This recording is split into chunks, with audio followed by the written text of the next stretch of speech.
Good afternoon. Good afternoon, ma'am. Good afternoon, ma'am. Good afternoon. Good afternoon. Good afternoon. എല്ലാരും ഫുഡൊക്കെ കഴിച്ചായിരുന്നോ?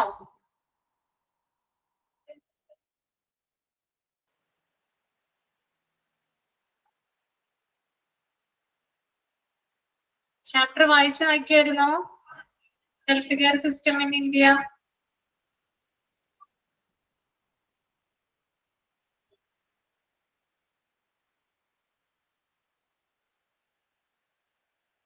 കഴിഞ്ഞ ക്ലാസ്സിൽ എടുത്ത കാര്യങ്ങളൊക്കെ വായിച്ചു നോക്കിയായിരുന്നോ? മാം ക്യാഷ് കൊടുത്ത് എത്ര ദിവസം കഴിയും ബുക്സ് കിട്ടാൻ? ക്യാഷ് കൊടുത്തിട്ട് അതെനിക്ക് കറക്റ്റ് അറിയില്ല. നിങ്ങൾ ഓഫീസിൽ വിളിച്ചില്ലേ? വിളിച്ചായിരുന്നു, പക്ഷെ കോൾ അറ്റൻഡ് ചെയ്തിട്ടില്ല. കോൾ അറ്റൻഡ് ചെയ്തിട്ടില്ല അല്ലേ? ഒന്നും കൂടി ഒന്ന് വിളിച്ച് 10 days കമന്റ് വരുന്നുണ്ട് ഇവിടെ. ഓക്കെ കണ്ടു മാം. 7 to 10 days കേട്ടോ. Okay thank you. ആർക്കും കിട്ടിയിട്ടില്ലേ ബുക്ക്?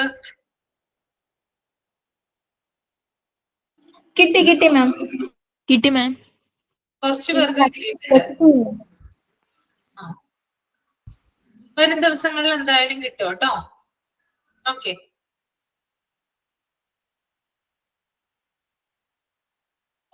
അപ്പൊ ഞാൻ പറഞ്ഞിട്ടുണ്ടായിരുന്നു ഹെൽത്ത് കെയർ സിസ്റ്റം. അതിനകത്ത് നമ്മൾ കുറച്ച് കാര്യങ്ങൾ പറഞ്ഞു കഴിഞ്ഞ ക്ലാസ്സില്. അത് നിങ്ങൾ വായിച്ചു നോക്കിയായിരുന്നോ? ഡൗട്ട് ഒന്നും ഇല്ലല്ലോ? എല്ലാവർക്കും ഓക്കെ അല്ലേ?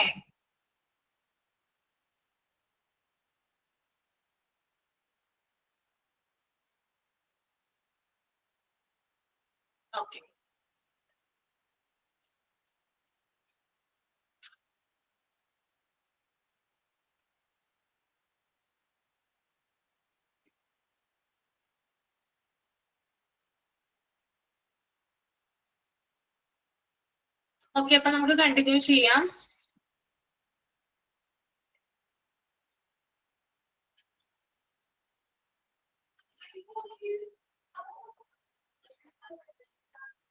കഴിഞ്ഞ ക്ലാസ്സിൽ നമ്മൾ പ്രിവെന്റീവ് ഫംഗ്ഷൻ ആണ് പറഞ്ഞത് അല്ലേ? അതിനകത്ത് control of communicable diseases, prevention of prolonged illness, അവിടെ വരെയല്ലേ പറഞ്ഞു നിർത്തിയത്? Okay. Next one health education ആണ്. ഹെൽത്ത് എഡ്യൂക്കേഷൻ എന്ന് പറഞ്ഞാൽ എന്താ മീനിങ്? ആരോഗ്യ വിദ്യാഭ്യാസം കേട്ടോ. ആരോഗ്യ വിദ്യാഭ്യാസം. എങ്ങനെയാണ് ഹോസ്പിറ്റലുകളിൽ നമുക്ക് ആരോഗ്യ വിദ്യാഭ്യാസം അഥവാ ഹെൽത്ത് എഡ്യൂക്കേഷൻ തരുന്നത്? എങ്ങനെയാ? നമ്മൾ ഹോസ്പിറ്റലിൽ ചെല്ലുമ്പോൾ ചില പോസ്റ്റേഴ്സ് ഒക്കെ കാണാറുണ്ട് അല്ലെ? വാളിൽ ചില കാര്യങ്ങളൊക്കെ ഒട്ടിച്ചു വെച്ചിട്ടുണ്ടാവില്ലേ?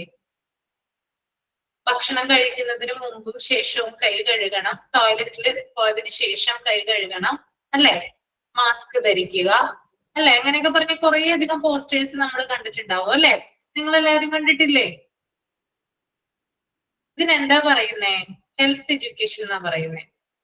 അതായത് ആളുകളെ അല്ലെങ്കിൽ ജനങ്ങളെ കൂടുതലായിട്ട് അവെയർ ചെയ്യുക. അതായത് ആരോഗ്യ കാര്യങ്ങളിൽ അവരെ ശ്രദ്ധിക്കുന്നതിന് വേണ്ടിയിട്ടുള്ള ഇൻസ്ട്രക്ഷൻസ് കൊടുക്കുക. ഇതെന്തിന്റെ ഭാഗമാ? ഹെൽത്ത് എഡ്യൂക്കേഷന്റെ ഭാഗമാണ് കേട്ടോ. അപ്പൊ നമ്മൾ കാണുന്ന ഹോസ്പിറ്റലിൽ ചെന്നാൽ നമ്മൾ കാണുന്ന ഓരോ കാര്യങ്ങളും, കുറെ കാര്യങ്ങൾ ഉണ്ടാവും ഭക്ഷണ കാര്യങ്ങളുമായി ബന്ധപ്പെട്ടിട്ടുള്ള. അതായത് ഒരു ബാലൻസ്ഡ് ഡയറ്റ് ഫോളോ ചെയ്യുക അല്ലെ, സമീകൃത ആഹാരം കഴിക്കുക, എക്സസൈസ് ചെയ്യുക, അങ്ങനെയൊക്കെ പറഞ്ഞ ധാരാളം കാര്യങ്ങൾ നമ്മൾ കണ്ടിട്ടുണ്ട് അല്ലെ. ഇതൊക്കെ എന്തിന്റെ ഭാഗമായിട്ട് വരുന്നതാ? ഹെൽത്ത് എഡ്യൂക്കേഷന്റെ ഭാഗമായിട്ട് വരുന്നതാണ്. ഓക്കെ. ലാസ്റ്റ് വൺ ഒക്യുപ്പേഷൻ ആണ്. അതായത് ഹോസ്പിറ്റൽ എന്ത് നൽകുന്നുണ്ട്? ധാരാളം ആളുകൾക്ക് ജോലി നൽകുന്നില്ലേ? ഉണ്ടോ? കുറേയധികം ആളുകൾ എന്ത് ചെയ്യുന്നുണ്ട്? ഇപ്പൊ നിങ്ങൾ അല്ലെ ഇത് പഠിക്കുന്നത് എന്തിനു വേണ്ടിയിട്ടാ? ഒരു ജോലി കിട്ടാൻ വേണ്ടിയിട്ടല്ലേ ഹോസ്പിറ്റലില്? അപ്പോ ഹോസ്പിറ്റലില് കൊടുക്കുന്ന ഒരു ഫംഗ്ഷൻ ആണ് അല്ലെങ്കിൽ ഒരു കടമയാണ് എന്ത്? ആളുകൾക്ക് ജോലി നൽകുക എന്നുള്ളത്. ഒക്യുപ്പേഷൻ എന്ന് പറയുന്നത് അതിന്റെ ഒരു ഫംഗ്ഷനിൽ വരുന്നതാണ് കേട്ടോ. ഓക്കെ. അപ്പൊ ആ 2 പോയിന്റുകൾ മാത്രമേ നമ്മൾ നോക്കാനുണ്ടായിരുന്നുള്ളൂ. നെക്സ്റ്റ് വൺ എന്ന് പറയുന്നത് എഡ്യൂക്കേഷൻ ആണ്. ഇത് നോക്കൂ കേട്ടോ. എത്തരത്തിലുള്ള, അതായത് വിദ്യാഭ്യാസം കൊടുക്കുന്നുണ്ട് ഹോസ്പിറ്റലുകള്. ഹോസ്പിറ്റലിലെ ഇൻട്രാമ്യൂറൽ ഫംഗ്ഷനിൽ വരുന്നതാണ് എന്ത്? എഡ്യൂക്കേഷൻ നൽകുക എന്നുള്ളത്. അപ്പൊ എത്തരത്തിലുള്ള എഡ്യൂക്കേഷൻ ആണ് കൊടുക്കുന്നത് നമുക്ക് നോക്കാം. ആദ്യത്തേത് ഫസ്റ്റ് പോയിന്റ് എന്ന് പറയുന്നത് മെഡിക്കൽ അണ്ടർ ഗ്രാജുവേറ്റ്സ് ആണ്. നമുക്കറിയാം നമ്മൾ ഹോസ്പിറ്റലിലൊക്കെ ചെല്ലുന്ന സമയത്ത് മെഡിക്കൽ കോളേജിലൊക്കെ പോകുന്ന സമയത്ത് നമുക്കറിയാം അവിടെ ധാരാളം സ്റ്റുഡൻസിനെ നമ്മൾ കാണാറുണ്ട് അല്ലെ. MBBS പഠിക്കുന്ന സ്റ്റുഡൻസിനെ കാണാറില്ലേ? ഉണ്ടോ? അവരാണ് എന്ത് മെഡിക്കൽ അണ്ടർ ഗ്രാജുവേറ്റ്സ് എന്ന് പറയുന്നത് അല്ലെ. അവർക്ക് വേണ്ടിയിട്ടുള്ള വിദ്യാഭ്യാസം അല്ലെങ്കിൽ എഡ്യൂക്കേഷൻ ആരാ പ്രൊവൈഡ് ചെയ്യുന്നത്? അത് ഹോസ്പിറ്റലിലാണ് പ്രൊവൈഡ് ചെയ്യുന്നത്. ഹോസ്പിറ്റലിൽ വെച്ചിട്ടാണ് ആര് പഠിക്കുന്നേ? ആ കുട്ടികൾ MBBS ഗ്രാജുവേഷൻ എടുക്കുന്ന കുട്ടികള് പഠിക്കുന്നത് അല്ലെ. ഓക്കെ, അപ്പോ മെഡിക്കൽ അണ്ടർ ഗ്രാജുവേറ്റ്സിനുള്ള എഡ്യൂക്കേഷൻ പ്രൊവൈഡ് ചെയ്യുന്നു. Then B specialist and post graduates. ഇനി MBBS കഴിഞ്ഞ കുട്ടികൾ എന്ത് ചെയ്യാറുണ്ട്? സ്പെഷ്യലൈസ് ചെയ്യാറുണ്ട് അല്ലെ. ചില മേഖലകൾ അല്ലെങ്കിൽ ചില ഏരിയകൾ എടുത്തിട്ട് എന്ത് ചെയ്യാറുണ്ട്? സ്പെഷ്യലൈസ് ചെയ്യാറുണ്ട്. പിന്നെ പോസ്റ്റ് ഗ്രാജുവേഷനും പഠിക്കാറുണ്ട്. അപ്പൊ അത്തരത്തിലുള്ള സ്പെഷ്യലൈസ്ഡ് ആയിട്ടുള്ള ഒരു ടീച്ചിങ് അല്ലെങ്കിൽ ഒരു ലേണിംഗും അതുപോലെ തന്നെ പോസ്റ്റ് ഗ്രാജുവേറ്റ്സിനുള്ള പഠനവും ആരാണ് കൊടുക്കുന്നത്? ഹോസ്പിറ്റൽസ് ആണ് കൊടുക്കുന്നത്. ഓക്കെ, ഇനി C point nurses and midwives. അതായത് നമുക്കറിയാം അവിടെയുള്ള നഴ്സുമാര് എവിടെയാ പഠിക്കുന്നേ? ഹോസ്പിറ്റലിലല്ലേ. നഴ്സിംഗ് എവിടെയാ പഠിക്കുന്നേ? ഹോസ്പിറ്റലിലാണോ? നഴ്സുമാർക്ക് അവർക്കുള്ള എഡ്യൂക്കേഷൻ. അതുപോലെ മിഡ്വൈഫ്സ് എന്ന് പറഞ്ഞാൽ എന്താണ്? സൂതകർമ്മിണികൾ എന്ന് പറയും നമ്മള് അല്ലെ. അതായത് ഡെലിവറിക്കൊക്കെ നഴ്സുമാരെ സഹായിക്കുന്ന ആളുകളാണ് അല്ലെങ്കിൽ അവരുടെ ഡ്യൂട്ടി ചെയ്യുന്ന ആളുകളാണ് എന്ത്? മിഡ്വൈഫ്സ് എന്ന് പറയുന്നത്. അപ്പൊ അതിന്റെയൊക്കെ ഒരു കോഴ്സ് ഉണ്ട് അല്ലെ. ഇതൊക്കെ നടക്കുന്നത് അല്ലെങ്കിൽ ഇതൊക്കെ പ്രൊവൈഡ് ചെയ്യുന്നത് എവിടെ വെച്ചിട്ടാണ്? ഇത്തരത്തിലുള്ള എഡ്യൂക്കേഷൻ അത് ഹോസ്പിറ്റലിൽ വെച്ചിട്ടാണ് കൊടുക്കുന്നത് കേട്ടോ. Then D point medical social workers. ഇനി സോഷ്യൽ വർക്കേഴ്സ് ഉണ്ട്, ഈ ആരോഗ്യ മേഖലയുമായി പ്രവർത്തിക്കുന്ന ചില സോഷ്യൽ വർക്കേഴ്സ് ഉണ്ട്. അവർക്ക് വേണ്ടിയിട്ടുള്ള എഡ്യൂക്കേഷനും എവിടെ വെച്ചിട്ടാണ് കൊടുക്കപ്പെടുന്നത്? ഹോസ്പിറ്റലിൽ വെച്ചിട്ടാണ് കൊടുക്കുന്നത്. ഓക്കെ, ഈ പോയിന്റ് പാരാമെഡിക്കൽ സ്റ്റാഫ്. അതായത് ചില പാരാമെഡിക്കൽ സ്റ്റാഫുകൾ ഉണ്ട് അല്ലെ. നമുക്കറിയാം പാരാമെഡിക്കൽ സ്റ്റാഫുകൾ ഹോസ്പിറ്റലിൽ ജോലി ചെയ്യുന്നുണ്ട്. അവർക്ക് വേണ്ടിയിട്ടുള്ള എഡ്യൂക്കേഷനും ഹോസ്പിറ്റലാണ് കൊടുക്കുന്നത്. Last one community health education. അതായത് നമ്മുടെ ആരോഗ്യവുമായി ബന്ധപ്പെട്ട് അല്ലെങ്കിൽ നമ്മുടെ കമ്മ്യൂണിറ്റി, നമുക്കറിയാം ആശാ വർക്കർ അങ്ങനെയുള്ള കുറെ അധികം എന്താ പറയാ ആരോഗ്യ പ്രവർത്തകർ നമ്മുടെ ഇടയിലുണ്ട്. അപ്പൊ അവർക്കുള്ള എഡ്യൂക്കേഷനും ആരാണ് പ്രൊവൈഡ് ചെയ്യുന്നത്? ഹോസ്പിറ്റലാണ് പ്രൊവൈഡ് ചെയ്യുന്നത്. അതായത് ഹോസ്പിറ്റലിന്റെ ഇൻസ്ട്രക്ഷൻസ് പ്രകാരമാണ് ആര് പ്രവർത്തിക്കുന്നത്? ആരോഗ്യ പ്രവർത്തകര് പ്രവർത്തിക്കുന്നത്. ഓക്കെ, അപ്പോ അവർക്ക് വേണ്ടിയിട്ടുള്ള കാര്യങ്ങളും ഹോസ്പിറ്റലാണ് ചെയ്ത് കൊടുക്കുന്നത്. ക്ലിയർ ആയോ പറഞ്ഞത്? ഓക്കെ, അടുത്ത ഇൻട്രാമ്യൂറൽ ഫംഗ്ഷൻ എന്ന് പറയുന്നത് റിസർച്ച് ആണ്. റിസർച്ച് എന്ന് പറഞ്ഞാൽ അതിന്റെ മീനിങ് വരുന്നത് ഗവേഷണമാണ്. ഹോസ്പിറ്റൽ എന്ത് ചെയ്യുന്നുണ്ട്? ഗവേഷണങ്ങൾ നടത്തുന്നുണ്ട് അല്ലെ. അതിനകത്ത് ആദ്യത്തെ പോയിന്റ് എന്ന് പറയുന്നത് physical, psychological and social aspects of health and disease. അതായത് എന്താ പറയാ ശാരീരികപരമായിട്ടുള്ള മാനസികപരമായിട്ടുള്ള ആരോഗ്യത്തെ കുറിച്ചും അതുപോലെ തന്നെ രോഗങ്ങളെ കുറിച്ചുമുള്ള എന്താ പറയാ ഗവേഷണങ്ങൾ നടത്തുന്നു. അതായത് മനുഷ്യന്റെ ശരീരത്തില് ഓരോ ദിവസവും നടന്നുകൊണ്ടിരിക്കുന്ന മാറ്റങ്ങൾ അല്ലെങ്കിൽ ഒരു മനുഷ്യന് ശാരീരികപരമായിട്ടും മാനസികപരമായിട്ടും ഉണ്ടാകുന്ന വ്യത്യാസങ്ങളെ കുറിച്ചും അവന് വരുന്ന രോഗങ്ങളെ കുറിച്ചും വ്യക്തമായിട്ടുള്ള ഗവേഷണം ആരാ നടത്തുന്നേ? ഹോസ്പിറ്റലല്ലേ നടത്തുന്നത് അല്ലെ. ഒരു മനുഷ്യന് ഇന്ന അസുഖങ്ങളാണ് അല്ലെങ്കിൽ അവന്റെ മാറ്റങ്ങൾ എന്തൊക്കെയാണെന്ന് വ്യക്തമായിട്ട് ആർക്കാണ് അറിയാൻ സാധിക്കുന്നേ? അത് ആശുപത്രിക്കാണ് അറിയാൻ സാധിക്കുക കേട്ടോ. അപ്പോ ഗവേഷണം എന്ന് പറഞ്ഞാൽ മനുഷ്യനെ കുറിച്ച്, അവന്റെ രോഗങ്ങളെ കുറിച്ച്, അവന് വരുന്ന മാറ്റങ്ങളെ കുറിച്ച് കൃത്യമായിട്ടുള്ള ഗവേഷണം നടത്തുന്നു ആര്? ഹോസ്പിറ്റൽ. രണ്ടാമത്തെ പോയിന്റ് ക്ലിനിക്കൽ മെഡിസിൻ. അതായത് മരുന്നുകൾ കണ്ടെത്തുന്നു. ആരാ മരുന്നുകൾ കണ്ടെത്തുന്നേ? ഹോസ്പിറ്റലിന്റെ ഭാഗമായിട്ടല്ലേ മരുന്നുകൾ കണ്ടെത്തുന്നേ. പലതരത്തില് ഹോസ്പിറ്റലിന്റെ അണ്ടറിൽ പ്രവർത്തിക്കുന്ന റിസർച്ച് സെന്ററുകൾ ഉണ്ട് അല്ലെ. അവിടെ സയന്റിസ്റ്റുകൾ ഉണ്ട്. അവര് കുറെ നാളുകൾ കഷ്ടപ്പെട്ട് കുറെ അധികം പണം മുടക്കിയൊക്കെയാണ് എന്ത് കണ്ടെത്തുന്നേ? മരുന്ന് കണ്ടെത്തുന്നത് അല്ലെ. ആദ്യമായിട്ടൊരു എന്താ പറയാ പുതിയൊരു രോഗം റിപ്പോർട്ട് ചെയ്തു എന്ന് വിചാരിക്കുക. അപ്പൊ ഫോർ എക്സാമ്പിൾ ഇപ്പൊ കൊറോണ നമുക്ക് വന്നു പോയതാണ് അല്ലെ. കൊറോണ റിപ്പോർട്ട് ചെയ്യുന്ന സമയത്ത്, ആളുകൾ മരിക്കുന്ന സമയത്ത്, ആളുകൾ രോഗബാധിതരാകുന്ന സമയത്ത് നമുക്കിവിടെ മരുന്ന് കണ്ടുപിടിച്ചിട്ടില്ല അതിനുള്ള അല്ലെ. പിന്നീട് കുറെ നാളുകൾക്ക് ശേഷമാണ് എന്ത് ചെയ്യുന്നത്, മരുന്ന് കണ്ടെത്തുന്നത്. മരുന്ന് പറഞ്ഞാൽ അതിനുള്ള വാക്സിൻ അല്ലെ, കോവിഷീൽഡും കോവാക്സിൻ പോലുള്ള കാര്യങ്ങളാണ് നമ്മുടെ ഇന്ത്യയിൽ കൊടുത്തത് അല്ലെ. അപ്പൊ അതിന്റെ മരുന്ന് കണ്ടെത്തുന്നത് ആരാ? അത് ഹോസ്പിറ്റലിന്റെ അണ്ടറിൽ വർക്ക് ചെയ്യുന്ന ആളുകളാണ് എന്ത് കണ്ടെത്തുന്നത്, ക്ലിനിക്കൽ മെഡിസിൻ കണ്ടെത്തുന്നത്. അപ്പോ അത് ഗവേഷണം അല്ലെങ്കിൽ റിസർച്ചിന്റെ ഭാഗമായിട്ടാണ് വരുന്നത്. Then next one, hospital practice and administration. അതുപോലെ തന്നെ മറ്റൊരു പോയിന്റ് ആണത് പറയുന്നത്. അതായത് ഹോസ്പിറ്റലിന്റെ പ്രവർത്തനം എന്തായിരിക്കണം, അതിന്റെ ഭരണം എങ്ങനെയായിരിക്കണം, ഇതൊക്കെ എന്തില് വരുന്നതാ, റിസർച്ചിൽ വരുന്നതാ. അതായത് ഒരു ഹോസ്പിറ്റൽ എങ്ങനെയാണ് പ്രവർത്തിക്കേണ്ടത്, നല്ല രീതിയിലുള്ള നടത്തിപ്പിന് എന്തൊക്കെ കാര്യങ്ങളാണ് ചെയ്യാവുന്നത്, ഓക്കെ, ഒരു ഹോസ്പിറ്റൽ എങ്ങനെയാണ് അതിന്റെ ഭരണം എങ്ങനെയാണ് പോകേണ്ടത്, ഡേ ടു ഡേയിലുള്ള കാര്യങ്ങൾ എങ്ങനെ മുന്നോട്ട് കൊണ്ടുപോകാം, ഇതൊക്കെ റിസർച്ചാണ് കേട്ടോ. റിസർച്ചിന് ശേഷമാണ് ഇതൊക്കെ എന്ത് ചെയ്യുന്നത്, നടപ്പിലാക്കുന്നത്. സ്ക്രീൻ കാണാൻ പറ്റുന്നില്ലേ?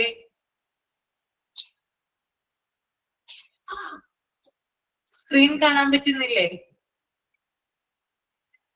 പറ്റുന്നുണ്ട്.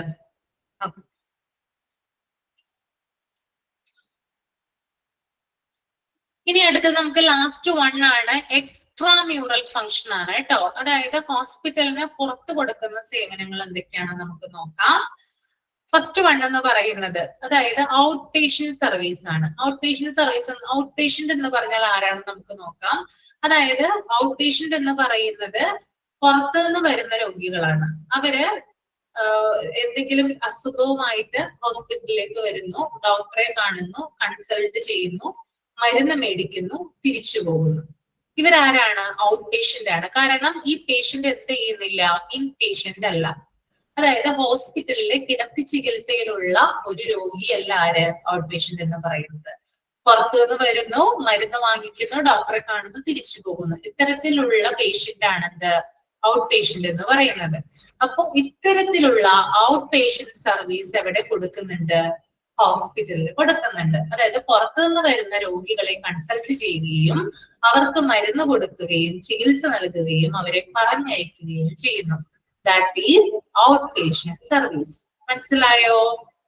അപ്പോ ഹോസ്പിറ്റലിൽ കൊടുക്കുന്ന എക്സ്ട്രാ മ്യൂറൽ ഫംഗ്ഷനിൽ ഒന്നാണ് എന്ത്, ഔട്ട് പേഷ്യന്റ് സർവീസസ് എന്ന് പറയുന്നത്. രണ്ടാമത്തേതാണ് ഹോം കെയർ സർവീസസ്. അതായത് നമുക്കറിയാം ഹോസ്പിറ്റലിൽ വരാൻ സാധിക്കാത്ത ധാരാളം പേഷ്യൻസ് ഉണ്ട് അല്ലെ. ആ പേഷ്യൻസിനെ വീട്ടിൽ ചെന്ന് എന്ത് ചെയ്യുന്നുണ്ട്, ചികിത്സിക്കുന്നുണ്ട് ഡോക്ടേഴ്സ് അല്ലെ. ഇതിനെയാണ് ഹോം കെയർ സർവീസ് എന്ന് പറയുന്നത്.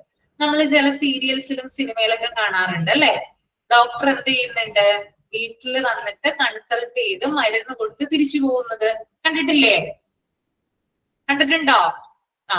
ഇതിനെയാണ് ഹോം കെയർ സർവീസ് എന്ന് പറയുന്നത്. അപ്പോ ഹോസ്പിറ്റലിന്റെ അകത്തല്ല രോഗിയെ കൊണ്ടുവന്ന് പരിശോധിക്കുന്നത്, മറിച്ച് ഡോക്ടേഴ്സും നഴ്സും എന്ത് ചെയ്യുന്നുണ്ട്, രോഗി എവിടെയാണോ ഉള്ളത് അവിടെ ചെന്ന് പരിശോധിക്കുന്നു. വീട്ടിലാണ് ഉള്ളതെങ്കിൽ വീട്ടിൽ ചെന്ന് പരിശോധിക്കുന്നതിനെയാണ് ഹോം കെയർ സർവീസ് എന്ന് പറയുന്നത്. നെക്സ്റ്റ് വൺ സി ആണ് കേട്ടോ, മൊബൈൽ ക്ലിനിക്സ്. അതായത് സഞ്ചരിക്കുന്ന ആശുപത്രികൾ നമ്മൾ കണ്ടിട്ടില്ലേ? ചില വാഹനങ്ങളിലൊക്കെ ഡോക്ടേഴ്സും നഴ്സുമാരൊക്കെ ഉണ്ടാവാറുണ്ട്. അവര് ചില സ്പെസിഫിക് ആയിട്ടുള്ള ലൊക്കേഷനിലൊക്കെ ചെന്നിട്ട് രോഗിയെ പരിശോധിക്കാറുണ്ട്. കണ്ടിട്ടുണ്ടോ? സഞ്ചരിക്കുന്ന ആശുപത്രി, മൊബൈൽ ക്ലിനിക്ക്.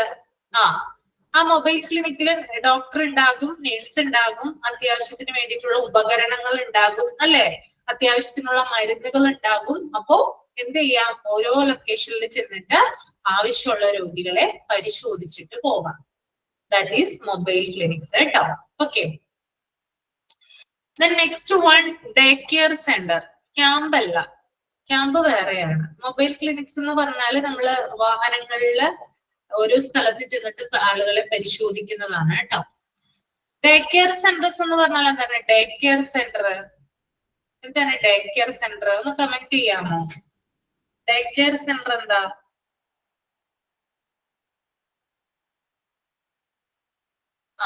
കിഡ്സ് ആണോ?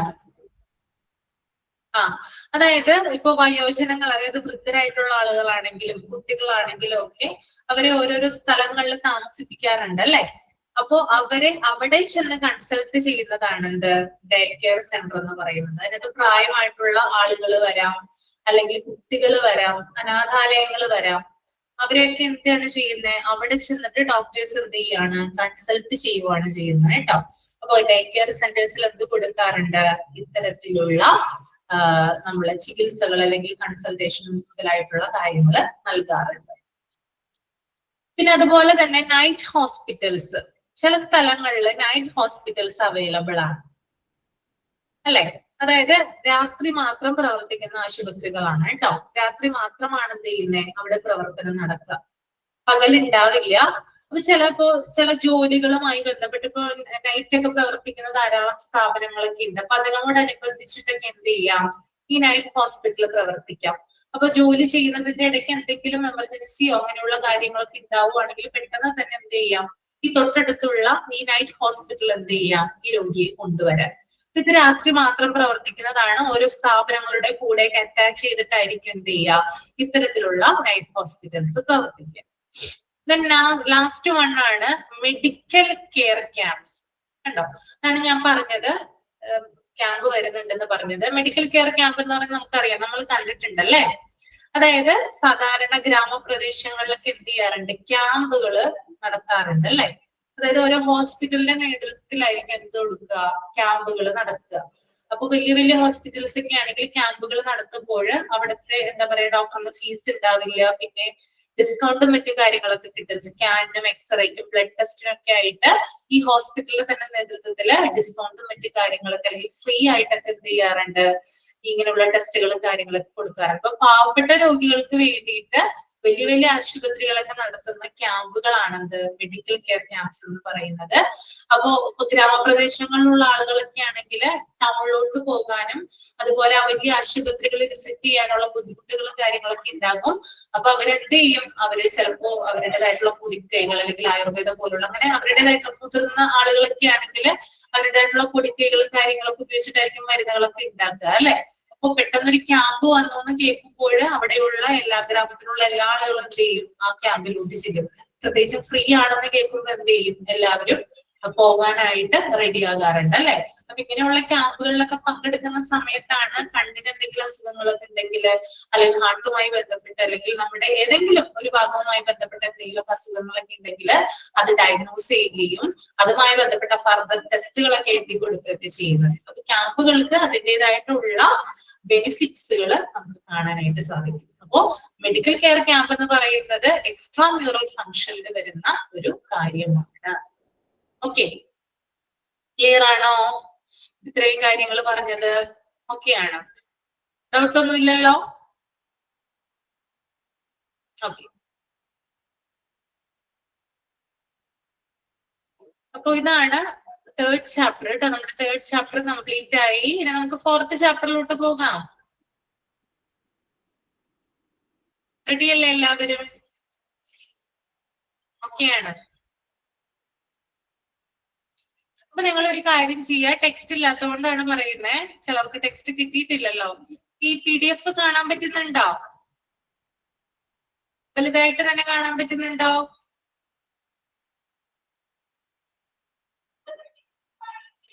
ഉണ്ട്. അപ്പൊ ഫസ്റ്റ് പേജ് ഒന്ന് റീഡ് ചെയ്യുക കേട്ടോ. ഫസ്റ്റ് പേജ് റീഡ് ചെയ്യുക. റീഡ് ചെയ്തതിന് ശേഷം കമ്പയർ ചെയ്യുക. സ്ക്രോൾ ചെയ്യാനായിട്ട് എന്നോടൊന്ന് പറഞ്ഞാൽ മതി. ടൈപ്പ് ചെയ്തൊന്ന് കാണിച്ചാൽ മതി. സ്ക്രോൾ ചെയ്ത് തരാം.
വായിച്ചു കഴിഞ്ഞിട്ട് തമ്പ് ചെയ്യാട്ടോ. ഓക്കെ.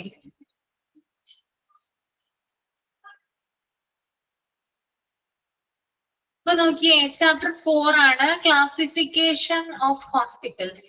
ഹോസ്പിറ്റൽസിന്റെ വർഗീകരണം അഥവാ ക്ലാസിഫിക്കേഷനെ കുറിച്ചിട്ടാണ് കേട്ടോ പറയുന്നത്. അതായത് പലതരത്തിലുള്ള ഹോസ്പിറ്റലുകളെ കുറിച്ചിട്ടാണ് ഇതിനകത്ത് സിമ്പിൾ ആയിട്ട് പറയുന്നത്. മനസ്സിലായോ? ക്ലാസിഫിക്കേഷൻ ഓഫ് ഹോസ്പിറ്റലിന്റെ മീനിങ് എന്താ? ഹോസ്പിറ്റലുകൾ അഥവാ ആശുപത്രികളുടെ വർഗീകരണം, അതായത് തരംതിരിവ് അല്ലെങ്കിൽ ഡിവൈഡ് ചെയ്ത് കാണിക്കുക. അതായത് പലതരത്തിലുള്ള ഹോസ്പിറ്റലുകൾ ഉണ്ട്, അതിനെ കുറിച്ച് ഡീറ്റെയിൽ ആയിട്ടാണ് ഈ ഒരു ചാപ്റ്ററിൽ പറയുന്നത്. മനസ്സിലായോ? ഓക്കെയാണ്. അപ്പൊ ഞാൻ അതിനകത്ത് ആദ്യത്തെ പാരഗ്രാഫ് വായിക്കാം. There are different types of hospital and each type has its own characteristics, strength and limitations. Owing to variation in types, it is necessary to classify to understand its type. Okay. അതായത് നമുക്ക് നമ്മുടെ ചുറ്റുപാടും അല്ലെങ്കിൽ നമ്മൾക്ക് എന്താ പറയാ നമ്മുടെ നാട്ടില് അല്ലെങ്കിൽ നമ്മുടെ കേരളത്തില് നമുക്ക് ധാരാളമായിട്ട് എന്ത് ചെയ്യാം, നമ്മുടെ ഇന്ത്യയിൽ തന്നെ കുറെ അധികം ഹോസ്പിറ്റലുകൾ നമുക്ക് കാണാനായിട്ട് സാധിക്കും ഇല്ലേ? കുറെ അധികം ഹോസ്പിറ്റലുകളില്ലേ നമ്മുടെ നാട്ടില്? മുമ്പ് നമ്മൾ കണ്ടതുപോലെയാണോ? ഇപ്പൊ ഏറ്റവും കൂടുതലുള്ളത് ഹോസ്പിറ്റലുകളും ഹോട്ടലുകളും ആണല്ലേ? അപ്പോ നമ്മുടെ നാട്ടില് കുറെ അധികം എന്തുണ്ട്? ഹോസ്പിറ്റലുകൾ ഉണ്ട്. അപ്പൊ ഓരോ ഹോസ്പിറ്റലുകളും എന്താണ്? ഡിഫറെന്റ് ആണ്. എല്ലാ ഹോസ്പിറ്റലുകളും ഒരുപോലെയാണോ? ആണോ? അല്ല. എല്ലാ ഹോസ്പിറ്റലുകളും ഒരുപോലെയല്ല. പലതരത്തിൽ ഡിഫറെന്റ് ആയിട്ടുള്ള ഹോസ്പിറ്റലുകളാണ് നമുക്ക് ചുറ്റിനും ഉള്ളത്. ഓരോ ഹോസ്പിറ്റലിനും അതിൻ്റെതായിട്ടുള്ള ക്യാരക്ടറിസ്റ്റിക്സ് അഥവാ സവിശേഷതകളുണ്ട്. ഓക്കെ. അപ്പോ ഡിഫറെന്റ് ടൈപ്സ് ഓഫ് ഹോസ്പിറ്റൽസ് ആണ് നമുക്ക് ചുറ്റുപാടും ഉള്ളത്. ഓരോ ഹോസ്പിറ്റലിനും അതിൻ്റെതായിട്ടുള്ള ക്യാരക്ടറിസ്റ്റിക്സ് അഥവാ സവിശേഷതകളുണ്ട്, അതിൻ്റെതായിട്ടുള്ള സ്ട്രെങ്ത് ഉണ്ട്. സ്ട്രെങ്ത് എന്താണ്? ശക്തിയാണ് അല്ലെ? ഓരോ ഹോസ്പിറ്റലിനും എന്തുണ്ട്? അതിൻ്റെതായിട്ടുള്ള സ്ട്രെങ്ത് ഉണ്ട്, അതിൻ്റെതായിട്ടുള്ള ലിമിറ്റേഷൻസ് അഥവാ പോരായ്മകളും ഉണ്ട്. ഓക്കെ. അപ്പോ ചുരുക്കി പറഞ്ഞാല് എല്ലാ ഹോസ്പിറ്റലുകളും ഒരുപോലെയല്ല. ഓരോ ഹോസ്പിറ്റലിനും ഓരോന്നിൻ്റെതായിട്ടുള്ള ക്യാരക്ടറിസ്റ്റിക്സ് ഉണ്ട്, സ്ട്രെങ്ത് ഉണ്ട്, ലിമിറ്റേഷൻസ് ഉണ്ട്. അപ്പോ നമുക്ക് താഴെ പറയുന്ന രീതിയിൽ എന്ത് ചെയ്യാം? ഹോസ്പിറ്റലുകളെ നമുക്ക് ക്ലാസിഫൈ ചെയ്യാനായിട്ട് സാധിക്കും. ഓക്കെ. അപ്പൊ നമുക്ക് എന്തൊക്കെയാണ് ക്ലാസിഫിക്കേഷൻ എന്ന് നോക്കാം. Hospital can be classified on following basis. താഴെ പറയുന്ന രീതിയിൽ എന്ത് ചെയ്യാം? നമുക്ക് ഹോസ്പിറ്റലുകളെ ക്ലാസിഫൈ ചെയ്യാം. ആദ്യത്തേതാണ് സൈസ്. സൈസ് എന്ന് പറഞ്ഞാൽ എന്താണ്? വലിപ്പം അല്ലെ? വലിപ്പമാണ് അല്ലെ? സൈസ് എന്ന് പറഞ്ഞാല് വലിപ്പം എന്നാണ് അർത്ഥം. അതിന്റെ എക്സ്പ്ലനേഷൻ ഞാൻ പറഞ്ഞുതരാം കേട്ടോ, താഴെ പറയുന്നുണ്ട്. രണ്ടാമത്തേതാണ് level of care. Level of care എന്ന് പറഞ്ഞാൽ എന്താണ്? പരിചരണത്തിന്റെ തോത് അല്ലെങ്കിൽ കൊടുക്കുന്ന കെയർ, പരിചരണം, അത് എത്രമാത്രമാണെന്ന് കേട്ടോ. അതിന്റെ അളവ് എന്നൊക്കെ പറയാം നമുക്ക് കേട്ടോ. ലെവൽ ഓഫ് കെയർ എന്ന് പറഞ്ഞാല് പരിചരണത്തിന്റെ തോത് അല്ലെങ്കിൽ പരിചരണത്തിന്റെ അളവ്. മൂന്നാമത്തേതാണ് ക്ലിനിക്കൽ സ്പെഷ്യാലിറ്റീസ്. എന്താണ്? അതായത് ചികിത്സകൾ എന്തൊക്കെയാണ്, അതിന്റെ അടിസ്ഥാനം എന്തൊക്കെയാണ്, അതാണ് ക്ലിനിക്കൽ സ്പെഷ്യാലിറ്റീസ് പറയുന്നത്. പിന്നെ അടുത്തതാണ് ഓണർഷിപ്പ്. ഓണർഷിപ്പ് എന്ന് പറഞ്ഞാൽ എന്താ ഉദ്ദേശിക്കുന്നത്? ഉടമസ്ഥാവകാശം. ഓണർഷിപ്പ് മീൻസ് ഉടമസ്ഥാവകാശം. നെക്സ്റ്റ് വൺ ആണ് സിസ്റ്റം ഓഫ് മെഡിസിൻ. കൊടുക്കുന്ന മരുന്നുകൾ എന്തൊക്കെയാണ്? ഓക്കെ, മരുന്നുകൾ എന്തൊക്കെയാണ് പ്രൊവൈഡ് ചെയ്യുന്നത്? System of medicine. Length of stay, താമസിക്കുന്നതിന്റെ അടിസ്ഥാനത്തിൽ, താമസത്തിന്റെ അടിസ്ഥാനത്തിൽ. ഓക്കെ, അപ്പൊ ആദ്യത്തേതാണ് ഞാൻ പറഞ്ഞു, സൈസിന്റെ അടിസ്ഥാനത്തിൽ ഹോസ്പിറ്റലിനെ ക്ലാസിഫൈ ചെയ്യാം, ലെവൽ ഓഫ് കെയറിന്റെ അടിസ്ഥാനത്തിൽ ഹോസ്പിറ്റലിനെ ക്ലാസിഫൈ ചെയ്യാം, ക്ലിനിക്കൽ സ്പെഷ്യാലിറ്റീസിന്റെ അടിസ്ഥാനത്തിൽ ക്ലാസിഫൈ ചെയ്യാം, ഓണർഷിപ്പിന്റെ അടിസ്ഥാനത്തിൽ ക്ലാസിഫൈ ചെയ്യാം, സിസ്റ്റം ഓഫ് മെഡിസിന്റെ അടിസ്ഥാനത്തിൽ ക്ലാസിഫൈ ചെയ്യാം, ലെങ്ത് ഓഫ് സ്റ്റേയുടെ അടിസ്ഥാനത്തിൽ എന്ത് ചെയ്യാം? ക്ലാസിഫൈ ചെയ്യാം. ഏകദേശം ഒരു ധാരണ കിട്ടിയോ?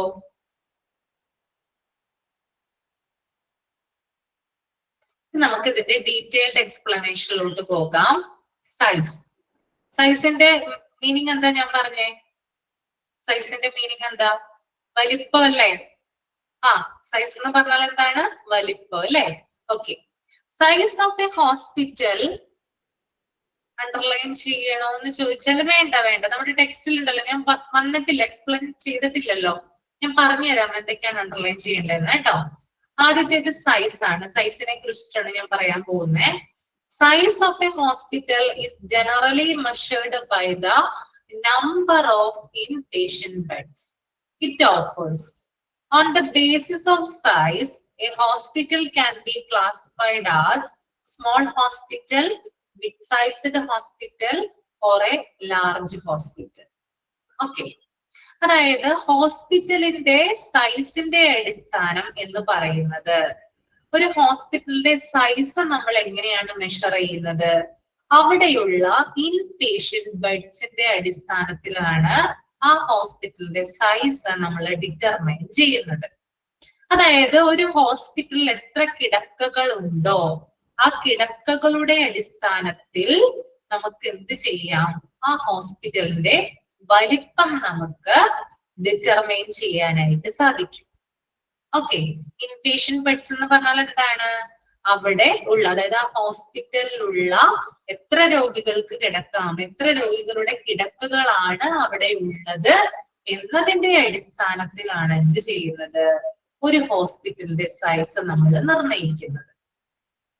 ഓക്കെ, അഡ്മിറ്റ് അതന്നെ. ഇൻപേഷ്യന്റ് എന്ന് പറഞ്ഞാല് കിടപ്പ് രോഗികൾ കേട്ടോ. ഓക്കെ, അതായത് അവിടെ എത്ര പേർക്ക് കിടക്കാം, എത്ര ബെഡുകളാണ് അവിടെ ഉള്ളത്, അതിന്റെ അടിസ്ഥാനത്തിലാണ് എന്ത് ചെയ്യുന്നേ? ആ ഹോസ്പിറ്റലിനെ നമ്മൾക്ക് അതിന്റെ വലിപ്പം നമുക്ക് തീരുമാനിക്കാനായിട്ട് സാധിക്കും. ഓക്കെ, അപ്പോ ഈ സൈസിന്റെ ബേസില് നമുക്ക് ഹോസ്പിറ്റലിനെ സ്മോൾ ഹോസ്പിറ്റൽ എന്നും മിഡ് സൈസ്ഡ് ഹോസ്പിറ്റൽ എന്നും ലാർജ് ഹോസ്പിറ്റൽ എന്നും തരംതിരിക്കാവുന്നതാണ്. ഓക്കെ, സ്മോൾ ഹോസ്പിറ്റൽ എന്ന് പറഞ്ഞാൽ എന്താണ്? ചെറിയ ഹോസ്പിറ്റല്. മിഡ് സൈസ്ഡ് ഹോസ്പിറ്റൽ എന്താണ്? ഇടത്തരം ഹോസ്പിറ്റല്. ലാർജ് ഹോസ്പിറ്റൽ എന്താണ്? വലിയ ഹോസ്പിറ്റല്. അപ്പൊ എന്തിന്റെ അടിസ്ഥാനത്തിലാണ്? ഇൻപേഷ്യന്റ് ബെഡ്സിന്റെ അടിസ്ഥാനത്തിലാണ് നമ്മള് ഒരു ഹോസ്പിറ്റലിനെ വലിയ ഹോസ്പിറ്റൽ എന്നും ചെറിയ ഹോസ്പിറ്റൽ എന്നും ഇടത്തരം ഹോസ്പിറ്റൽ എന്നും നമ്മള് തരംതിരിക്കുന്നത്. ഓക്കെ, നമ്മളിപ്പോ ഒരു വഴിയിലൂടെ പോയിക്കൊണ്ടിരിക്കുകയാണെന്ന് വിചാരിക്കുക, റോഡിലൂടെ ഇങ്ങനെ നടന്നുകൊണ്ടിരിക്കുകയാണ്. അപ്പൊ നമ്മളുടെ തൊട്ടടുത്തായിട്ട് 2 ഹോസ്പിറ്റല് നമ്മൾ കണ്ടു. ഒരു ഹോസ്പിറ്റല് കാണുന്ന മാത്രയിൽ തന്നെ ചെറുതാണ്, മറ്റൊരു ഹോസ്പിറ്റല് അതിനേക്കാളും വലുതാണ്. പക്ഷെ ഈ ചെറിയ ഹോസ്പിറ്റലിലാണ് എന്തുള്ളത്? കൂടുതൽ കിടക്കകൾ ഉള്ളത്. വലിയ ഹോസ്പിറ്റലില് കുറച്ചാണ് കിടക്കകൾ ഉള്ളത്. അപ്പൊ ഏതിനെയാണ് നമ്മൾ വലിയ ഹോസ്പിറ്റൽ എന്ന് പറയാ? നമ്മൾ കണ്ട ചെറിയ ഹോസ്പിറ്റലില് 100 കിടക്കകൾ ഉണ്ട്, നമ്മൾ കണ്ട വലിയ ഹോസ്പിറ്റലിൽ 50 കിടക്കകളാണ് ഉള്ളത്. അപ്പൊ ഏതായിരിക്കും വലിയ ഹോസ്പിറ്റല്? ഏതായിരിക്കും? കമന്റ് ചെയ്തേ, ഏതായിരിക്കും? സ്മോൾ ഹോസ്പിറ്റൽ ആണ് അല്ലെ? കാരണം എന്താണ്? അവിടെ 100 കിടക്കകളാണുള്ളത്. വലിയ ഹോസ്പിറ്റലില് 50 കിടക്കകൾ മാത്രമാണുള്ളത്. അപ്പോ ഇൻപേഷ്യന്റ് ബെഡ്സ് അഥവാ കിടക്കകളുടെ അടിസ്ഥാനത്തിലാണ് നമ്മൾ ഒരു ഹോസ്പിറ്റലിനെ ചെറിയ ഹോസ്പിറ്റൽ, ഇടത്തരം ഹോസ്പിറ്റൽ, വലിയ ഹോസ്പിറ്റൽ എന്ന് തരംതിരിക്കുന്നത്. ക്ലിയർ ആയോ പറഞ്ഞത്? ഓക്കെ ആണോ? ഓക്കെ. അപ്പൊ ഇവിടെ താഴെ small hospital, mid sized hospital, large hospital എന്ന് തരംതിരിച്ചിട്ടുണ്ട്. അതിനകത്ത് സ്മോൾ ഹോസ്പിറ്റൽ എന്താണെന്ന് നമുക്ക് നോക്കാം. സ്മോൾ ഹോസ്പിറ്റലിന്റെ ക്യാരക്ടറിസ്റ്റിക്സ് ആണ് കൊടുത്തിരിക്കുന്നത് കേട്ടോ. അത് വായിക്കാം. The hospital with approximately 30 or less beds are generally recognized as small hospital. Small hospitals have a limited resources and do not offer highly end care. Majority of the hospitals in India are small hospitals, especially in suburban and rural areas. It is a common practice in small hospital to outsource various services such as laboratory, radiology, and pharmacy. Emergency care, intensive care, and surgical care facilities are usually at very basic level in small hospital. അതായത് small ഹോസ്പിറ്റലില് നമ്മൾക്ക് ചില കാര്യങ്ങൾ കാണാനായിട്ട് സാധിക്കും. അതാണ് ഇവിടെ പറയുന്നത് കേട്ടോ. സ്മോൾ ഹോസ്പിറ്റൽ എന്ന് പറയുന്നത് അവിടെ ഏകദേശം അതായത് 30 അല്ലെങ്കിൽ 30 താഴെയോ ഏകദേശം അതായത് മാക്സിമം പോയാൽ 30 കിടക്കകളാണ് ഇവിടെ ഉള്ളത് സ്മോൾ ഹോസ്പിറ്റലിൽ ഉള്ളത് കേട്ടോ. 30 ഓർ ലെസ് ബെഡ്സ് പറയുന്നുണ്ട്. 30 താഴെയോ കിടക്കകൾ എവിടെ കാണാനായിട്ട് സാധിക്കും? സ്മോൾ ഹോസ്പിറ്റലിൽ കാണാനായിട്ട് സാധിക്കും. ഓക്കെ. അപ്പോ 30 അല്ലെങ്കിൽ 30 കുറവ് കിടക്കകളുള്ള ആശുപത്രികളെ നമുക്ക് എന്ത് വിളിക്കാം? എന്ത് വിളിക്കാം? പറഞ്ഞേ, എന്താ വിളിക്കുന്നേ? എന്താ വിളിക്കുന്നേ? കമന്റ് ചെയ്തേ. 30 or less beds, small hospital. Okay. ഇനി സ്മോൾ ഹോസ്പിറ്റലില് നമുക്ക് ലിമിറ്റഡ് ആയിട്ടുള്ള റിസോഴ്സസ് ആണ് കാണാനായിട്ട് സാധിക്കുക. നമുക്ക് അവിടെ ചെന്ന് കഴിഞ്ഞാല് കുറെ അധികം റിസോഴ്സസ് അതായത് എക്യുപ്മെന്റുകൾ ഉണ്ടാവില്ല, അധികം ഡോക്ടേഴ്സ് ഉണ്ടാവില്ല, നഴ്സുമാർ ഉണ്ടാവില്ല. വളരെ കുറച്ച് റിസോഴ്സസ് മാത്രമാണ് ഇവിടെ ഉള്ളൂ സ്മോൾ ഹോസ്പിറ്റലിൽ ഉള്ളൂ. ഓക്കെ. വളരെ കുറച്ച് മാത്രം റിസോഴ്സസ് ആണ് നമുക്ക് സ്മോൾ ഹോസ്പിറ്റലിൽ കാണാനായിട്ട് സാധിക്കുക. പിന്നെ അതുപോലെ തന്നെ and do not offer highly end care. ഭയങ്കര വലിയ എന്താ പറയാ ക്ലിനിക് എന്ന് പറയാനായിട്ട് നമുക്ക് സാധിക്കില്ല. അതൊരു ഹോസ്പിറ്റലാണ് കേട്ടോ. ഓക്കെ. അതായത് ചെറിയ ഹോസ്പിറ്റല് ഞാൻ പറഞ്ഞു തരാം, എക്സാമ്പിൾ സഹിതം പറഞ്ഞു തരാം. സ്മോൾ ഹോസ്പിറ്റലിൽ ചെന്ന് കഴിഞ്ഞാൽ ഞാൻ പറഞ്ഞു ഭയങ്കരമായിട്ടുള്ള റിസോഴ്സസോ കാര്യങ്ങളോ ഒന്നും തന്നെ അവിടെ ഇല്ല. അതായത് കൂടുതൽ ഡോക്ടേഴ്സ് ഉണ്ടാവില്ല, നഴ്സുമാരുണ്ടാവില്ല, ഉപകരണങ്ങൾ ഉണ്ടാവില്ല അധികം, അതുപോലെ തന്നെ മെഡിസിൻസ് അധികം ഉണ്ടാവില്ല. ഓക്കെ. പിന്നെ അതുപോലെ തന്നെ highly end care, do not offer highly end care. ഭയങ്കരമായിട്ടുള്ള കെയർ ഒന്നും അവിടെ നിന്ന് കിട്ടില്ല. സ്മോൾ ഹോസ്പിറ്റലിൽ ചെന്ന് കഴിഞ്ഞാൽ നമുക്ക് കിട്ടില്ല. ഓക്കെ. അപ്പൊ അത് പ്രതീക്ഷിച്ച് എന്ത് ചെയ്യരുത്? കെയർ പ്രതീക്ഷിച്ച് നമ്മള് സ്മോൾ ഹോസ്പിറ്റലിൽ ചെല്ലരുത്. ഓക്കെ. പിന്നെ നമ്മുടെ ഇന്ത്യയിലെ മെജോറിറ്റിയും ഹോസ്പിറ്റലുകൾ എന്ത് ഹോസ്പിറ്റലുകളാ? സ്മോൾ ഹോസ്പിറ്റലുകളാണ്. Especially in suburban and rural areas. അതായത് ഇന്ത്യ എന്ന് പറയുന്ന ധാരാളം ഗ്രാമപ്രദേശങ്ങൾ നമുക്കുണ്ട് അല്ലെ. നോർത്ത് ഇന്ത്യയിലൊക്കെ പോയി കഴിഞ്ഞാൽ ധാരാളം കുഗ്രാമങ്ങൾ നമുക്ക് കാണാനായിട്ട് സാധിക്കും. അപ്പൊ ഈ കുഗ്രാമങ്ങളിലൊക്കെ കൊണ്ടുവന്ന് നമുക്ക് വലിയ ഹോസ്പിറ്റലുകൾ പണിയാനായിട്ട് സാധിക്കുമോ? കൺസ്ട്രക്ട് ചെയ്യാൻ പറ്റുമോ? വലിയ വലിയ ഹോസ്പിറ്റൽസ് ഗ്രാമങ്ങളില് ഉണ്ടോ? കൺസ്ട്രക്ട് ചെയ്യാൻ സാധിക്കുമോ? ഒരിക്കലും ഇല്ല അല്ലെ. അവിടുത്തെ ഒരു എൻവയൺമെന്റ് അനുസരിച്ച് അല്ലെങ്കിൽ അവിടുത്തെ ജനങ്ങളുടെ ഒരു എന്താ പറയാ സിറ്റുവേഷൻസ് ഒക്കെ അനുസരിച്ചിട്ട് സ്മോൾ ഹോസ്പിറ്റൽ ആണ് കൺസ്ട്രക്ട് ചെയ്യാനായിട്ട് സാധിക്കുക. അപ്പൊ ഇന്ത്യയില് പ്രത്യേകിച്ചും ഗ്രാമപ്രദേശങ്ങളിൽ ഏറ്റവും കൂടുതലായിട്ട് കാണപ്പെടുന്ന ഹോസ്പിറ്റൽ എന്ന് പറയുന്നത് അത് സ്മോൾ ഹോസ്പിറ്റൽ ആണ്. ഓക്കെ. പിന്നെ അതുപോലെ തന്നെ സ്മോൾ ഹോസ്പിറ്റലിന്റെ മറ്റൊരു പ്രത്യേകത എന്ന് പറയുന്നത് it is a common practice in small hospital to outsource various service such as laboratory, radiology, pharmacy. അതായത് നമ്മൾ ഈ സ്മോൾ ഹോസ്പിറ്റലിൽ ചെന്ന് കഴിയുമ്പോൾ അവരെന്ത് ചെയ്യുവാണ്? എല്ലാ കാര്യവും ഔട്ട്സോഴ്സ് ചെയ്യുകയാണ്. ഔട്ട്സോഴ്സ് ചെയ്യുക എന്ന് പറഞ്ഞാൽ എന്താണ്? പുറത്തേക്ക് കൊടുക്കുക. ഫോർ എക്സാമ്പിൾ ഇപ്പൊ പറയുവാണെങ്കിൽ നമ്മുടെ തൊട്ടടുത്തുള്ള പ്രാഥമിക ആരോഗ്യത്തിൽ ചെന്ന് കഴിഞ്ഞു എന്ന് വിചാരിക്കാം. ഒരു ചെറിയ ആശുപത്രിയാണെന്ന് വിചാരിക്കാം. അവിടെ ചെന്നു, അവിടെ ഡോക്ടർ ഉണ്ട്, നമ്മൾ ഡോക്ടറെ കണ്ടു കഴിഞ്ഞു, കൺസൾട്ട് ചെയ്തു. പക്ഷെ ഡോക്ടർ എന്ത് ചെയ്യുവാണ്, മരുന്ന് എഴുതി തരുമ്പോൾ ബ്ലഡ് ടെസ്റ്റ് എഴുതി തന്നിട്ടുണ്ട്, മരുന്ന് എഴുതി തന്നിട്ടുണ്ട്, എക്സ്റേ എടുക്കാൻ എഴുതി തന്നിട്ടുണ്ട്. പക്ഷെ ഈ ഫെസിലിറ്റീസ് ഒന്നും എവിടെ ഉണ്ടാവില്ല, സ്മോൾ ഹോസ്പിറ്റൽ ഉണ്ടാവില്ല. എല്ലാരും അവര് പുറത്തേക്ക് എഴുതി വിടുന്നു. ഓക്കെ, ഫാർമസിയിൽ ചെല്ലുമ്പോ അവര് പറയും ഇവിടെ ഈ മരുന്നില്ല, നിങ്ങൾ പുറത്തെ ഫാർമസി മേടിക്കണം എന്ന് പറയും. ഓക്കെ, ബ്ലഡ് ടെസ്റ്റ് ചെയ്യാനായിട്ട് ചെല്ലുമ്പോ പറയും ഇവിടെ ഇതിനുള്ള സൗകര്യം ഇല്ല, നിങ്ങൾ പുറത്തെ ലാബിൽ ടെസ്റ്റ് ചെയ്യണം എന്ന് പറയും. എക്സ്റേ എടുക്കാൻ ചെല്ലുമ്പോ പറയും ഇവിടുത്തെ മെഷീൻ കേടാണ്, പുറത്തെ ലബോറട്ടറിയിൽ എക്സ്റേ എടുക്കണം എന്ന് പറയും. അപ്പോ എല്ലാ കാര്യങ്ങളും എന്ത് ചെയ്യുവാണ്, ഔട്ട്സോഴ്സ് ചെയ്യുവാണ്, പുറത്തേക്ക് കൊടുക്കുവാണ്. ഇപ്പൊ മനസ്സിലായോ? ക്ലിയർ ആണോ പറഞ്ഞത്? അപ്പൊ സ്മോൾ ഹോസ്പിറ്റലിൽ ചെന്ന് കഴിഞ്ഞാൽ നമുക്ക് ഭയങ്കരമായിട്ടുള്ള റിസോഴ്സസോ കെയറോ ഒന്നും തന്നെ എന്ത് ചെയ്യില്ല, കിട്ടില്ല. ഓക്കെ, അവിടെ എല്ലാ കാര്യങ്ങളും ബ്ലഡ് ടെസ്റ്റ് ഉൾപ്പെടെ, മെഡിസിൻ ഉൾപ്പെടെ, എക്സ്റേ സൗകര്യങ്ങൾ ഉൾപ്പെടെ എല്ലാ കാര്യങ്ങളും പുറത്തേക്ക് എഴുതി കൊടുക്കുവാണ് ചെയ്യുന്നത്.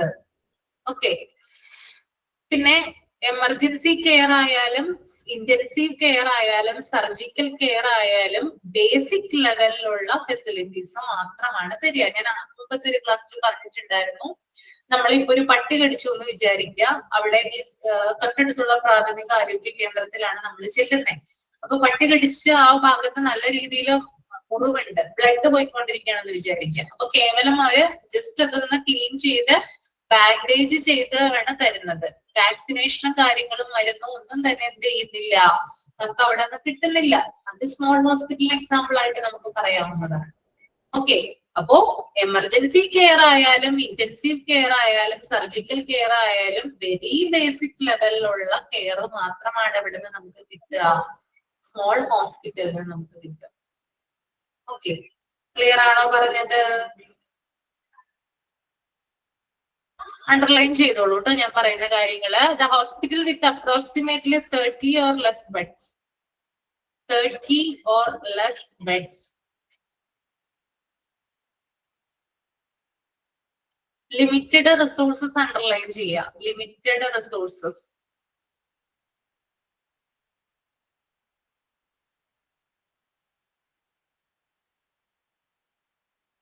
Then majority of the hospitals in India are small hospitals. കിട്ടിയിട്ടുള്ളവർ അണ്ടർലൈൻ ചെയ്യുക കേട്ടോ. കിട്ടിയിട്ടുള്ളവർ അണ്ടർലൈൻ ചെയ്ത് പോവുക. Majority of the hospitals in India are small hospitals.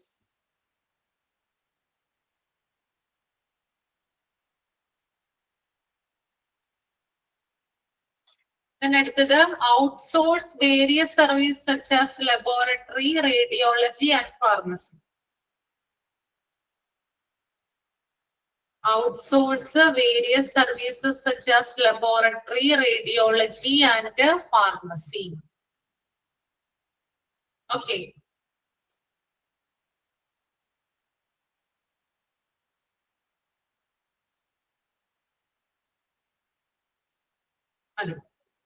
So clear അല്ലേ? നെക്സ്റ്റ് എടുത്തോട്ടെ ഞാൻ. ഇപ്പൊ സ്മോൾ ഹോസ്പിറ്റലിന്റെ സ്പെഷ്യാലിറ്റീസ് എന്തൊക്കെയാണെന്ന് മനസ്സിലായെന്ന് വിചാരിക്കുന്നു. Next one mid sized hospital ആണ്. മിഡ് സൈസ്ഡ് ഹോസ്പിറ്റൽ എന്ന് പറഞ്ഞാൽ ഇടത്തരം ഹോസ്പിറ്റലാണ്, അതായത് സ്മോൾ ഹോസ്പിറ്റലിനേക്കാളും കുറച്ചും കൂടി വലുത്. ഓക്കെ, കുറച്ചും കൂടി സൗകര്യങ്ങളുള്ള അത്തരത്തിലുള്ള ഹോസ്പിറ്റലാണ് മിഡ് സൈസ്ഡ് ഹോസ്പിറ്റൽ കേട്ടോ. അപ്പൊ വായിക്കാം. Mid sized hospital. Mid-sized hospitals, typically having 30 to 100 beds, are also very popular in India. They have more resources than small hospital.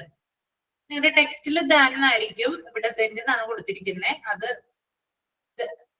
തന്നെ തന്നെയാണോ ടെക്സ്റ്റ് ബുക്കിലുള്ളവര്? ടെക്സ്റ്റ് ബുക്കുള്ളവരൊന്ന് ശ്രദ്ധിക്കാമോ? ധാരണല്ലേ? THAN അല്ലേ? ആ.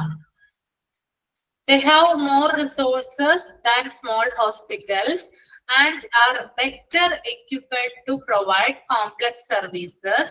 However, they are not so comprehensive as large hospitals.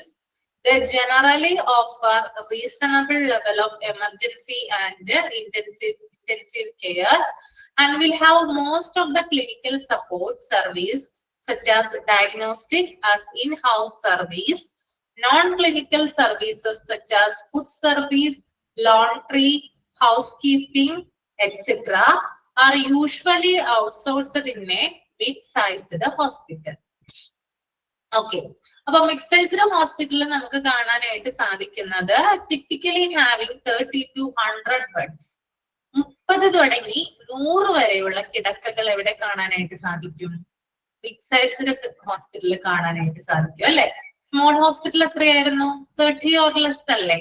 എന്നാൽ mid sized ഹോസ്പിറ്റലില് 30 to 100 beds വരെ നമുക്ക് കാണാനായിട്ട് സാധിക്കും. പിന്നെ മിഡ് സൈസ്ഡ് ഹോസ്പിറ്റലിന്റെ പ്രത്യേകത എന്ന് പറയുന്നത് also very popular in India. ഇത് ഇന്ത്യയിലെ ഏറ്റവും കൂടുതൽ പോപ്പുലർ ആയിട്ടുള്ള ഹോസ്പിറ്റലുകളാണ് എന്ത്? Mid sized hospital. മെജോറിറ്റി നമ്മൾ പറയുവാണെങ്കിൽ അത് സ്മോൾ ഹോസ്പിറ്റൽ ആണ്. പക്ഷെ വളരെ പോപ്പുലർ ആയിട്ടുള്ള ഏറ്റവും കൂടുതൽ ആളുകൾ പോകുന്ന ഹോസ്പിറ്റൽ എന്ന് പറയുന്നത് അത് ഇടത്തരം ഹോസ്പിറ്റലുകളാണ്. ആണോ? ശരിയാണോ പറയുന്നേ?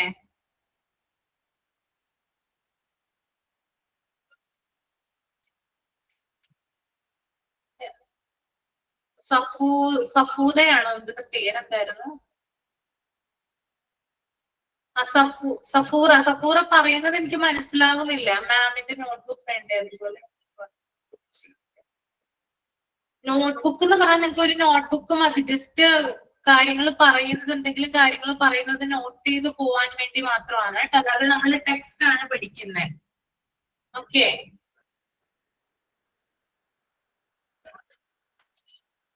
എന്തായാലും നമുക്കൊന്ന് വെയിറ്റ് ചെയ്യാം. എന്തായാലും നെക്സ്റ്റ് വീക്കോട് കൂടി അതിനുള്ളിൽ നിങ്ങൾക്ക് എന്തായാലും ടെക്സ്റ്റ് കിട്ടുമെന്ന് നോക്കാം കേട്ടോ. അപ്പൊ ഞാൻ പറയുന്ന കാര്യങ്ങളൊന്ന് അടയാളപ്പെടുത്തി പോയാൽ മതി. ഇപ്പൊ ജസ്റ്റ് ഒന്ന് നോട്ട് ചെയ്ത് വെച്ചാൽ മതി നോട്ട്ബുക്കിൽ കേട്ടോ. ഓക്കെ,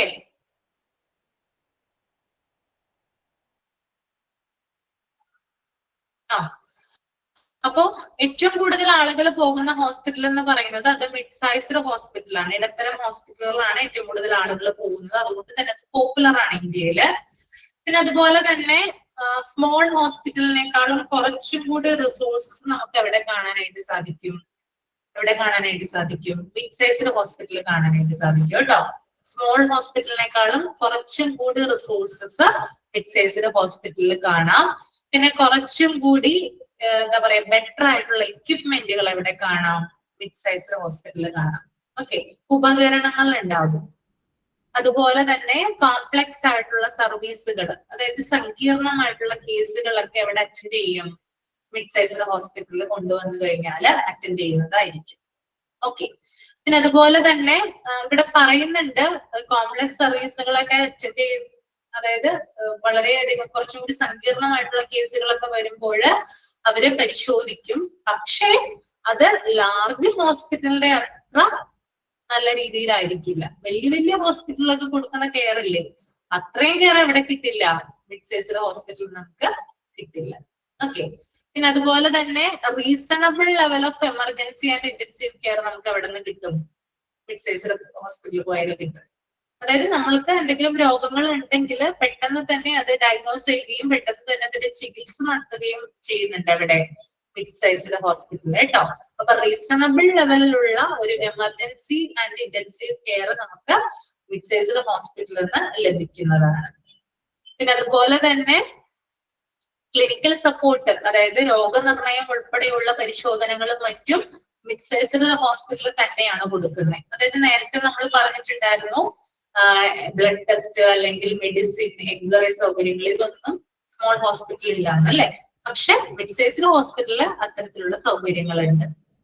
നമുക്ക് CHC എടുക്കാം, കമ്മ്യൂണിറ്റി ഹെൽത്ത് സെന്റർ അല്ലേ, അത് നമുക്ക് മിഡ് സൈസ്ഡ് ഹോസ്പിറ്റൽ എക്സാമ്പിൾ ആയിട്ട് എടുക്കാവുന്നതാണ്. അവിടെ നമുക്ക് മരുന്നുകൾ അവൈലബിൾ ആണ്. അതുപോലെ തന്നെ ബ്ലഡ് ടെസ്റ്റിനുള്ള സൗകര്യങ്ങളൊക്കെ അവൈലബിൾ ആണ്. എക്സ്റേ ഫെസിലിറ്റീസ് അവൈലബിൾ ആണ്. അപ്പൊ അതൊക്കെ ഇൻഹൗസ് സർവീസ് ആയിട്ടാണ് മിഡ് സൈസ്ഡ് ഹോസ്പിറ്റലിൽ കൊടുക്കുന്നത്. പിന്നെ അതുപോലെ തന്നെ നോൺ ക്ലിനിക്കൽ സർവീസുകൾ ഉണ്ട്. അതായത് food service, laundry, house keeping, ഇതൊക്കെ ഔട്ട്സോഴ്സ് ആണ് ചെയ്യുന്നത്. അതായത് നമുക്കറിയാം ചില ഹോസ്പിറ്റലുകൾ നമുക്ക് ഇപ്പൊ ഗവൺമെന്റ് താലൂക്ക് ആശുപത്രിയിലൊക്കെ നമ്മൾ ചെന്ന് കഴിഞ്ഞാൽ അറിയാം അവിടെ ഫുഡ് കൊടുക്കുന്നുണ്ട് അല്ലെ രോഗികൾക്ക്. കണ്ടിട്ടില്ലേ നിങ്ങള്? ആരാണ് ഫുഡ് കൊണ്ടുവരുന്നേ? പലതരത്തിലുള്ള സംഘടനകളല്ലേ ഫുഡ് കൊണ്ടുവരുന്നേ? ആ, ഹോസ്പിറ്റലല്ല കൊടുക്കുന്നേ, മറിച്ച് പലതരത്തിലുള്ള സംഘടനകൾ ഓരോ ദിവസമായിട്ട് എന്ത് ചെയ്യും? ഫുഡ് കൊണ്ടുവന്ന് കൊടുക്കും അല്ലെ? അപ്പൊ ഫുഡ് സർവീസ് എന്ത് ചെയ്യുവാണ്? ഔട്ട്സോഴ്സ് ചെയ്യുവാണ്. അതായത് പുറത്തെ ഏതെങ്കിലും സംഘടനകളുമായോ കമ്പനികളുമായിട്ടോ എന്ത് ചെയ്യുന്നു? അവരുമായിട്ട് കോപ്പറേറ്റ് ചെയ്തിട്ടാണ് രോഗികൾക്ക് ഫുഡ് ഹോസ്പിറ്റലിൽ പ്രൊവൈഡ് ചെയ്യുന്നത്. അതുപോലെ ലോണ്ടറി അല്ലെ, വസ്ത്രങ്ങൾ വാഷ് ചെയ്യുന്നതുമായി ബന്ധപ്പെട്ടിട്ടുള്ള കാര്യങ്ങൾ, അതൊക്കെ എന്താണ്? അതായത് പുറത്തെ ഏതെങ്കിലും കമ്പനികൾക്കോ അല്ലെങ്കിൽ പുറത്തെ സംഘടനകൾക്കോ അത് മാനേജ് ചെയ്യാനായിട്ട് കൊടുക്കുന്നു. പിന്നെ ഹൗസ് കീപ്പിംഗ് പോലുള്ള കാര്യങ്ങളും അതും എന്ത് ചെയ്യുന്നുണ്ട്? ഔട്ട്സോഴ്സ് ആണ് ചെയ്യുന്നത് കേട്ടോ. പുറത്തെ ആളുകളാണ് അത് വന്ന് ചെയ്യുന്നത്. അപ്പോ ഇതൊക്കെ എന്താണ്? മിഡ് സൈസ്ഡ് ഹോസ്പിറ്റലിൽ ഇത്തരത്തിലുള്ള ഫുഡ് സർവീസ് ആയാലും ലോണ്ടറി ആയാലും ഹൗസ് കീപ്പിംഗ് ആയാലും ഇത്തരത്തിലുള്ള സൗകര്യങ്ങൾ ഔട്ട്സോഴ്സ് ചെയ്യപ്പെടുവാണ് ചെയ്യുന്നത് കേട്ടോ.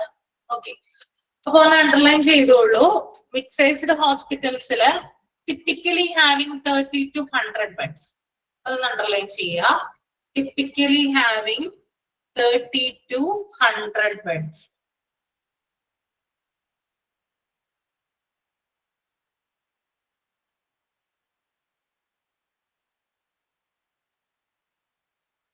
typically having 30 to 100 beds.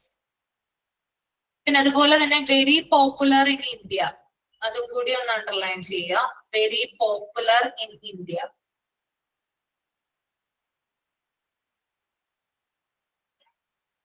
Very popular in India.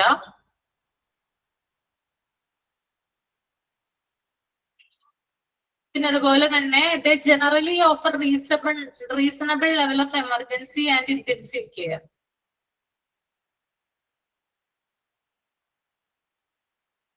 They generally offer reasonable level of emergency and intensive care. Underline ചെയ്യുക.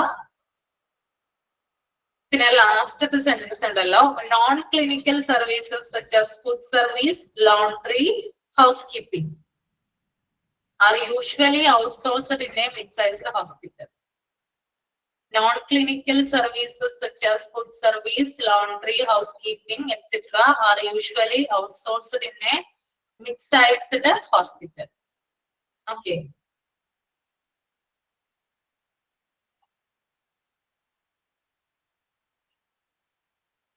Okay. അപ്പൊ നമുക്ക് ഇത്രയും വരെ എടുത്താൽ മതി ഇന്ന്.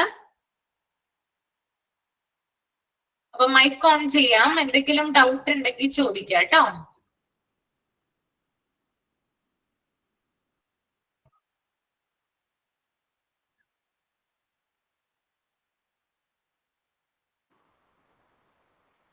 ഒന്ന് നോക്കിക്കോളൂ. ഏതെങ്കിലും കാര്യത്തിൽ എന്തെങ്കിലും ഡൗട്ട് ഉണ്ടെങ്കിൽ തുറന്ന് ചോദിക്കാവുന്നതാണ്.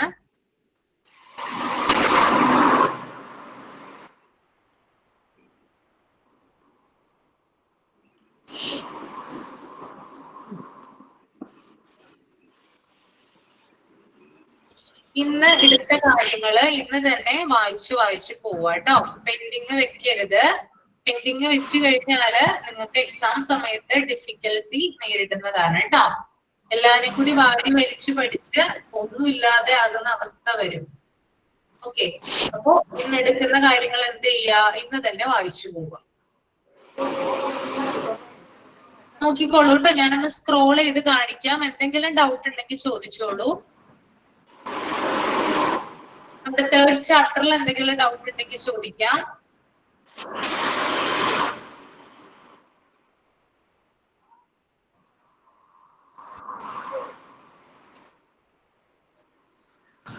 റീലാണല്ലേ?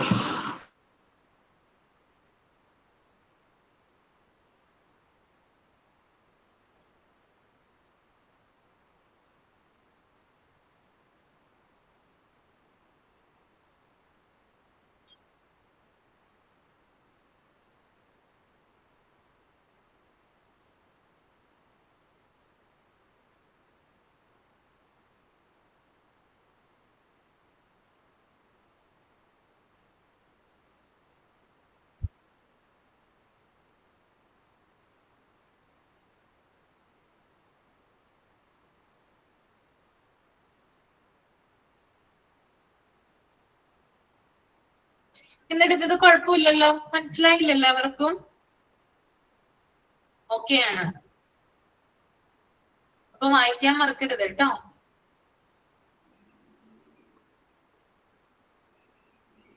ഓക്കെ, അപ്പൊ നമുക്ക് വൈൻഡപ്പ് ചെയ്യാം എന്നാ. അപ്പൊ എല്ലാവർക്കും ഹാപ്പി ക്രിസ്മസ്.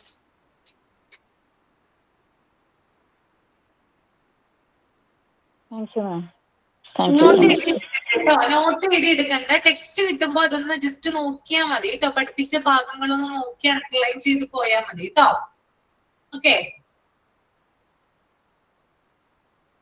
അപ്പോ ഹാപ്പി ക്രിസ്മസ്. ഓക്കെ, എല്ലാവരും അടിച്ചു പൊളിച്ച് ക്രിസ്മസ് ഒക്കെ ആഘോഷിക്കുക കേട്ടോ. Thank you ma'am. Happy Christmas. Happy Christmas. Happy Christmas.